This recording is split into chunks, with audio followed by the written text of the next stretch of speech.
Le succès, on en entend parler partout, tout le temps. Voitures de luxe, followers par milliers. Mais si tout ça, au fond, n'était qu'une illusion. Aujourd'hui, on va creuser un peu plus loin. On part à la recherche du vrai succès. Celui qui ne se mesure pas en possession, mais en transformation personnelle. Alors, la première question qu'on doit se poser, c'est celle-ci. Qu'est-ce que le vrai succès? Est-ce que c'est une histoire de richesse extérieure ou de richesse intérieure? La réponse à cette question, elle change absolument tout. Il ne s'agit pas de ce qu'on accumule, mais bien de la personne qu'on devient en chemin. En fait, il y a deux jeux complètement différents.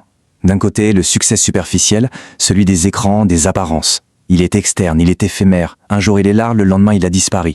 Et de l'autre, le vrai succès. Celui-là, il est interne.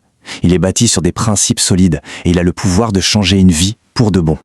L'enjeu, c'est de passer d'une vie subie, où l'on a l'impression d'être une marionnette des événements, à une vie choisie où l'on tient sa propre boussole. Pour faire cette transition, il existe des lois, des principes psychologiques quasi universels qui permettent de reprendre le contrôle. Et ce cadre, justement, il repose sur 10 lois fondamentales, 10 principes immuables qu'on va maintenant décortiquer ensemble un par un. Tout commence à l'intérieur. C'est la première étape, le jeu intérieur. Avant même de penser à construire quoi que ce soit dans le monde extérieur, il faut d'abord poser des fondations mentales qui sont solides comme le roc. La toute première loi, c'est la clarté. Pourquoi est-ce que tant de gens n'arrivent pas à leur fin? La raison est souvent d'une simplicité désarmante. Ils ne savent pas précisément où ils vont. C'est comme être un navire sans destination. On dérive, c'est tout. Le succès, lui, exige une cible claire, un cap, et un pourquoi qui sert de moteur. C'est exactement ce que dit cette phrase. On ne peut pas atteindre une cible qu'on n'a pas définie. C'est logique, mais on l'oublie. Sans clarté, toute notre énergie se disperse dans 1000 directions, sans jamais rien accomplir de vraiment significatif. Ensuite vient la loi du focus. Notre attention, c'est notre monnaie la plus précieuse. C'est simple, l'énergie va là où l'attention se pose. Ce sur quoi on se concentre grandit, et ce qu'on ignore finit par dépérir. Le focus, en réalité, c'est l'art de dire non.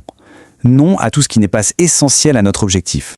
Troisième loi, le leadership personnel. Quand on pense au leadership, on imagine souvent diriger les autres. Mais le vrai leadership, le plus important, il commence par soi-même. C'est la maîtrise de ses propres pensées, de ses émotions, de ses décisions. C'est être le seul et unique capitaine de son navire. Et ça nous mène à la loi peut-être la plus puissante de toutes, la loi de l'identité. On ne dépassera jamais l'image qu'on a de soi-même, mais le point de bascule, le voici. Si on change son identité, si on commence à se voir différemment, alors les actions s'alignent presque automatiquement.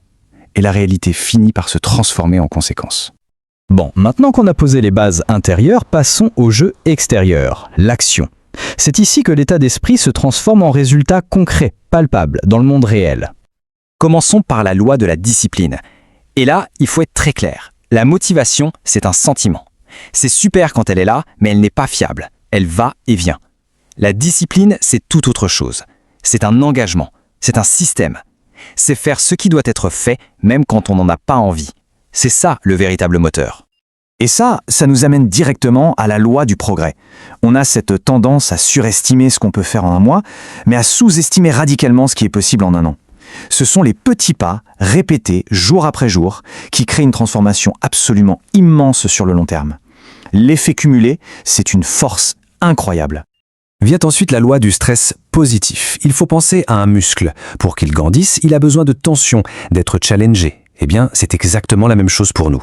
Notre potentiel ne se révèle que dans l'inconfort. Le succès se trouve toujours juste à l'extérieur de notre zone de confort. Alors, une question se pose. Qu'est-ce qui sépare vraiment le talent brut des résultats concrets? On connaît tous des gens brillants, bourrés de talent, mais qui n'accomplissent pas grand-chose. Pourquoi? La réponse, c'est la loi de l'audace. Le succès n'appartient pas forcément aux plus intelligents ou aux plus talentueux. Il appartient à ceux qui osent essayer, et qui osent essayer encore et encore. L'audace, c'est le courage de passer à l'action malgré la peur. C'est ce qui crée les opportunités. On aborde maintenant la dernière partie, le jeu à long terme. Avoir un mental d'acier et passer à l'action, c'est essentiel. Mais comment on fait pour que ça dure? Pour maintenir le succès sur toute une vie? Ces deux dernières lois nous donnent des clés.